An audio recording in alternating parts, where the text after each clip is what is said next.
Let's start with our next chapter that is linear programming.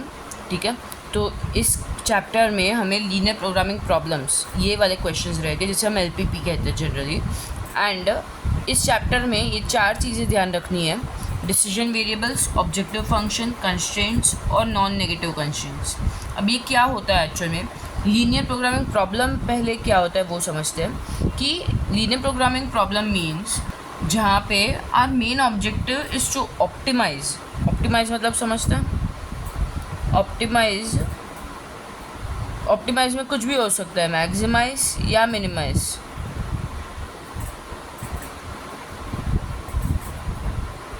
ठीक है, optimise करना है मतलब या तो मैक्सिमाइज करना है या तो मिनिमाइज करना है वेरिएबल्स को. ठीक है, सब्जेक्ट टू सर्टन कंस्ट्रेंट्स, मतलब कुछ तो लिमिटेशंस दिए हैं, वो लिमिटेशंस को ध्यान में रखते हुए हमें हमारा जो रिज़ल्ट चाहिए उसको मैक्सिमाइज़ करना है या मिनिमाइज़ करना है. अब कब मैक्सिमाइज़ करना है, कब मिनिमाइज़ करना है?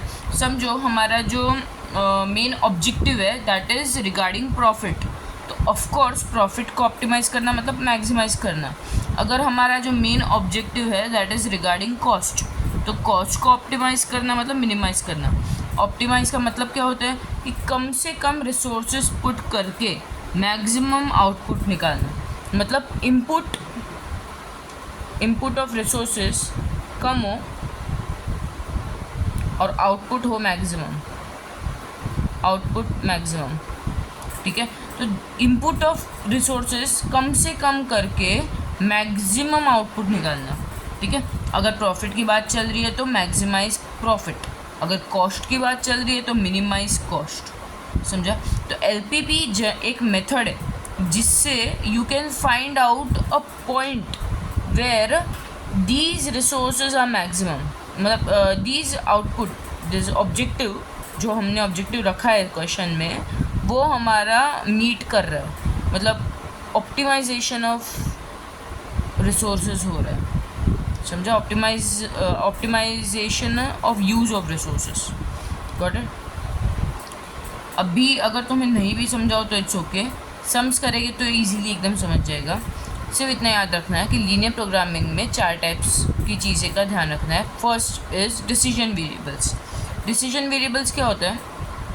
अगर क्वेश्चन दिया है कुछ, उसमें समझो हमारा मेन जो ऑब्जेक्टिव रहेगा वो या तो मैक्सिमाइजेशन ऑफ प्रॉफिट रहेगा या मिनिमाइजेशन ऑफ कॉस्ट रहेगा.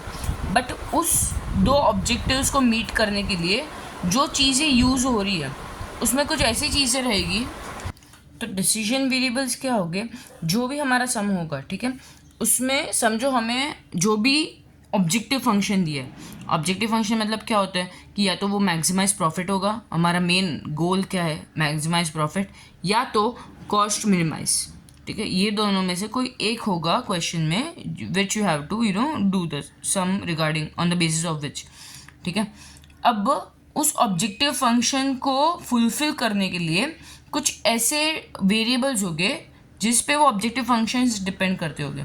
ठीक है, उसमें से जो मेन वेरिएबल्स होंगे, ठीक है, वो हमारे डिसीजन वेरिएबल्स होंगे. वो जब सम करेंगे तब हमें इजीली समझ जाएगा. उसे हम नाम देंगे एक्स और वाई. वो दो कुछ भी हो सकता है, वो सम करेंगे तब देखते हैं. अब इन ऑब्जेक्टिव फंक्शन को फुलफिल करने के लिए, ठीक है, हम ये दो वेरिएबल्स को यूज़ करेंगे. ये हमारे हो गए डिसीजन वेरिएबल्स.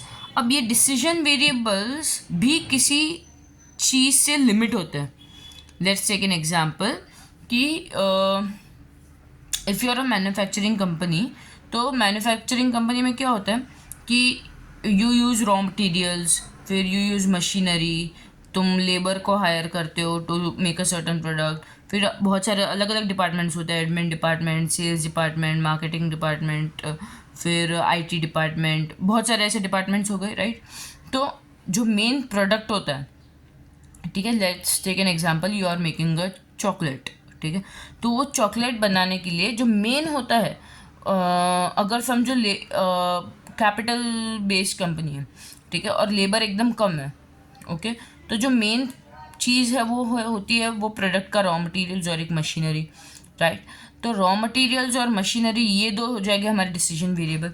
अगर हमारा उस टाइम ऑब्जेक्टिव है प्रॉफिट को मैक्सिमाइज करना, तो हम ऐसे सोचेंगे कि कम से कम रिसोर्स डाल के ज़्यादा प्रॉफिट कम है।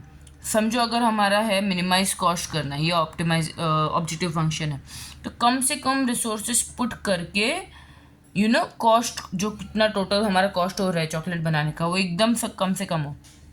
अभी इस डिसीजन वेरिएबल जो है हमारे, जैसे मशीनरी हो गया और क्या हो गया, रॉ मटेरियल्स, इनमें भी कुछ लिमिटेशंस है। लेट्स टेक एन एग्जांपल, अगर ऐसा है कि मशीनरी 10 आवर्स तक काम कर सकती है कंटिन्यूस, ठीक है, उसके बाद उसको 3 आवर्स का ब्रेक चाहिए, मतलब you can not operate any machine during that 3 hours, क्योंकि उसको ठंडा होने में टाइम लगता है वैसा। तो वो एक लिमिटेशन हो गया दैट वाइल यूजिंग मशीनरी, जो हमारा डिसीजन वेरिएबल है, while using that you have to take care of that constraint. Constraint मतलब क्या, एक लिमिटेशन, राइट। दूसरा हो गया कि समझो रॉ मटेरियल में भी कैसा होता है कि you need to take care of inwards of raw material. जैसे कि समझो तुम जब ऑर्डर प्लेस करते हो, उसमें नया ऑर्डर प्लेस करने में, और वो चीज़ हमारे कंपनी में, हमारा वेयर हाउस में डिलीवर होने में भी तो टाइम लगता है, राइट।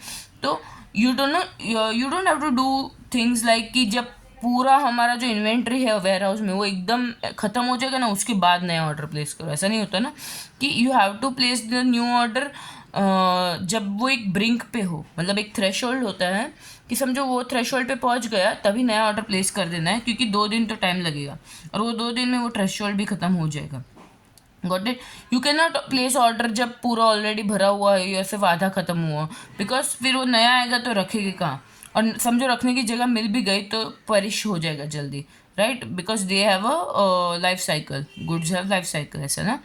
तो you have to take care of these many limitations कि समझो अगर 100% है, अगर जब वो 20% तक पहुंच रहा है तब नया ऑर्डर प्लेस कर दो, ताकि 20% जब तक ख़त्म होगा ना तब तक नया ऑर्डर आ जाएगा, ऐसा।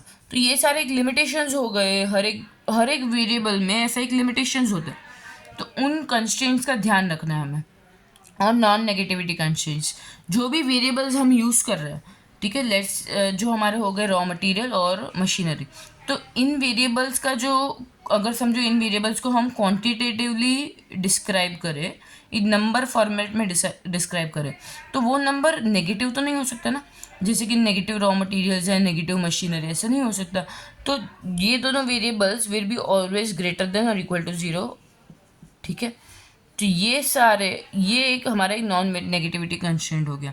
वैसे ही अब तक हमने क्या समझा कि एलपीपी प्रॉब्लम में 4 चीज़ों का ध्यान रखना है, ठीक है। हमारा जो ऑब्जेक्टिव फंक्शन होगा वो ऑप्टिमाइजेशन का होगा, और ऑप्टिमाइजेशन का मतलब क्या, या तो मैक्सिमाइज प्रॉफिट या मिनिमाइज कॉस्ट, ठीक है। फिर डिसीजन वेरिएबल्स ध्यान रखना है, डिसीजन वेरिएबल कैसे सेट करना है।